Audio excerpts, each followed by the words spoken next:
سید الشہداء سماعت تو کر رہے ہیں۔ اللہ اکبر۔ کل کو یہ شخص یہ نہ کہے تاریخ میں کہ میں تو ہدایت کے حوالے سے کچھ لینا چاہتا تھا، میں تو کچھ دل کی بات کرنا چاہتا تھا۔ اللہ اکبر۔ ارے جو 8 محرم کو یا 9 محرم، دو روایتیں الگ الگ، بسر سانس سے بھی 1 to 1 ملاقات کریں اور اس کو بھی سمجھانا چاہیں، یہ اسی کے لال ہیں کہ جو اپنے قاتل کو مسجد میں الٹا سوتے ہوئے دیکھ کر بھی ہدایت کرنا چاہتا۔ امام نے رک کے فرمایا، اچھا کہو کیا کہنا چاہتے ہو؟ اب اس نے جو کہا وہ آپ کے علم ہے، وہ بیعت کی بات کر رہا تھا اور امام نے اس کی بات سنی۔ کیا کمال حلم ہے، کیا بردباری ہے کہ اس جیسے شخص سے امام یہ بات سن کر نہ ڈانٹتے ہیں، نہ سزا دیتے ہیں اور نہ کوئی ایسا رویہ اختیار کرتے ہیں کہ جو امام علیہ السلام کے منصب ہدایت کے عین مطابق نہ ہو، بلکہ آپ نے جملہ ارشاد فرمایا، اور یہ شاید تفصیل میں تو آپ نے سماعت فرما لیا ہو ایام عزا کی ابتدا میں، کہ امام نے اس کے اوصاف بتائے، اس کی بیعت کی دعوت دی جا رہی تھی، اور خاندان اہل بیت کے اوصاف بتائے، اور دونوں کے اوصاف بتانے کے بعد پھر امام کا یہ آخری جملہ تھا، وَإِذَا بُلِيَتِ الْأُمَّةُ بِالرَّاءِ مَثَلِ يَزِيدُ فَعَلَى الْإِسْلَامِ السَّلَامُ۔ اور اگر امت مبتلا ہونے جا رہی ہو یزید جیسے حکمران کی بیعت کی طرف، تو ایسے اسلام پر حسین کا سلام ہے۔ کون سے اسلام پر حسین کا سلام ہے؟ ایک اسلام وہ جو حسین کی برکت سے علیہ السلام ہے، اور ایک اسلام وہ جس پر حسین کا وہ سلام ہے، اسے سلام ودا کہتے ہیں، اسے سلام تودیعی کہتے ہیں۔ سرکار اسی مناسبت سے قرآن کہتا ہے وَإِذَا خَاطَبَهُمُ الْجَاهِلُونَ قَالُوا سَلَامًا۔ لیکن بات کو آگے بڑھاتے ہوئے میں ایک تذکرہ کر گیا بیچ میں زید بن مروان کا، اور اب آئیے اسی سے متصل ہو گئے ہم بارگاہ مقدس باب الحوائج سے۔ باب الحوائج کی شخصیت آپ کا بہترین انداز سے ہدایت کی ذمہ داریوں کو انجام دینا اور بہت سارے حلم کے مظاہر کو تمام چاہنے والوں کے لیے سیرت کی روشنی قرار دینا۔ یہ زید بن مروان کون ہے؟ اس کے ساتھ ساتھ صالح بن حمزہ مدائنی، یہ 2 شخص ہیں جنہوں نے ایک گروپ تیار کیا 7ویں امام کی شہادت سے انکار کرنے کے لیے، اور ان کے گروپ کو اس زمانے میں نام دیا گیا واقفیہ۔ واقفیہ کا مطلب ہے وقف کرنے والے۔ وقف کا مطلب ہے 7ویں امام کی حیات کے قائل، اور آپ کی حیات کے قائل نہیں، اصل مسئلہ کچھ اور ہے۔ مسئلہ کیا ہے؟ کہ زید بن مروان کے پاس 70,000 دینار تھے امام کی امانت، اور صالح کے پاس 30,000 دینار تھے امام کی امانت۔ تو ان دونوں نے اس امانتوں کو اگر قبول کر لیتے ہیں کہ امام رضا علیہ السلام امام موسی کاظم علیہ السلام کے بعد جانشین برحق ہیں،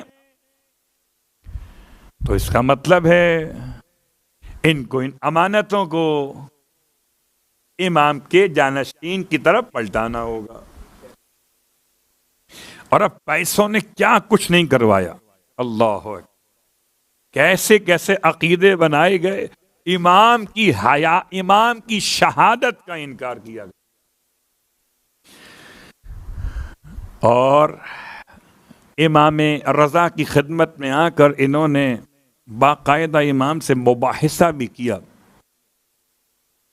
اور مباحثے میں اپنے طور پر دلیل بنا کے لائے تھے اس امام کے حوالے سے کہ جی وہ تو امام علیہ الصلوۃ والسلام شہید ہی نہیں ہوئے، وہ تو پردے غیب میں چلے گئے، اب ظہور کریں گے، وہی تو قائم ہیں، وہی تو مہدی موعود ہیں۔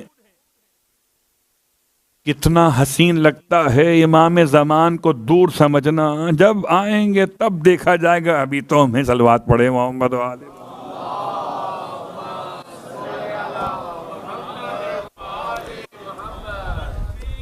اللہ اکبر، یا رسول اللہ، یا علی، سلامت رہیے اور ہوشیار رہیے، امام کے ہی نام پر ہو رہا ہے سارا کام۔ یہ کتنا اچھا عقیدہ بنا لیا، یہ ساتویں امام شہید ہی نہیں ہوئے۔ اچھا، جب امام سے ملاقات ہوئی تو امام سے پوچھنے لگے کہ آپ ان کے فرزند ہیں، کہ آپ ہیں جانشین موسی کاظم مولا کے؟ امام نے ارشاد فرمایا جی حجت خدا ہو، لیکن یہ تو روایت میں ہے نا کہ امام اگر شہید ہوتے ساتویں امام، تو ساتویں امام کو غسل و کفن دینے کے لیے زمانے کا امام آتا، اور یہ تو قید خانے میں شہید ہو گئے، باہر پل پہ جنازہ رکھ دیا گیا، اور سلیمان بن جعفر نے سب سے مہنگا کفن جس پہ پورا قرآن لکھوایا گیا تھا وہ امام کو دے دیا۔ امام نے ارشاد فرمایا یہ بتاؤ سرکار سید الشہداء کے بعد امام سجاد امام تھے کہ نہیں تھے؟ اگر امام حسین علیہ السلام کے بعد امام سید سجاد امام وقت بنے تو کیا غسل و کفن کے لیے کربلا آئے تھے کہ نہیں آئے؟ وہاں حالت اسیری میں اور یہاں ذمہ داری امامت میں باعجاز امامت آپ حالت اسیری کے باوجود کربلا پہنچے، اپنے ہاتھوں سے اپنے بابا کو دفن کیا۔ تو اگر لشکر یزید کے قید سے نکل کر زمانے کا امام کربلا آ کر اپنے بابا کو دفنا سکتا ہے، تو کیا مدینے سے امام موسی کاظم کا جانشین بغداد آ کر اپنے بابا کو دفن؟ صلوات پڑھے محمد والے۔